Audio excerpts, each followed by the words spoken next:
நரி குறவனுங்க ஊசி வியாபாரம் பண்ற மாதிரி இவனுங்க ஒரு 7-8 ஊசியை வச்சுக்கிட்டு ஊர்ல வேலை செஞ்சுக்கிட்டு இருக்கானுங்க.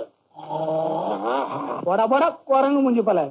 நாய் கடிக்கு மருந்து கண்டுபிடிச்சானே தவிர குரங்கு கடிக்கு இன்னும் ஒரு பயலும் கண்டுபிடிக்கல. பயப்படாத, சித்த வைத்திய ஆராய்ச்சி பண்ணிக்கிட்டு இருக்கேன்.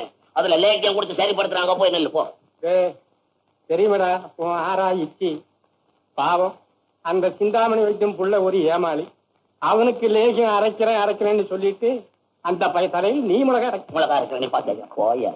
பெரியம்மா, இதுக்கு தான் நான் வரமாட்டேன்னு சொன்னேன். அம்மா தங்கச்சி, நான் வர்றேன். எப்பயோ அமெரிக்கா போய் ஜம்முன்னு போடுறா. படிக்கிறது எப்படியா போனாலும் பரவாயில்ல, நல்லா செலவு பண்றா. எங்க வீட்டு பணத்தை எவனோ திங்களா அந்த மாதிரி குரங்கெல்லாம் வளர்க்குறான் வீட்டுல வச்சுக்கிட்டு. நல்லா செலவு பண்ணு. ஆனா வரும்போது சில பேர் கையில ஒண்ணு இழுத்துன்னு வந்துடுறாங்கடா. அது மாதிரி இழுத்துன்னு வந்துடாது, தனியாவே வா. இந்த வீட்டுக்கு மாப்பிள்ளை ஆகு, நான் சம்பந்தி ஆகுறேன். அப்புறம் உங்களை கவனிக்கிறேன்.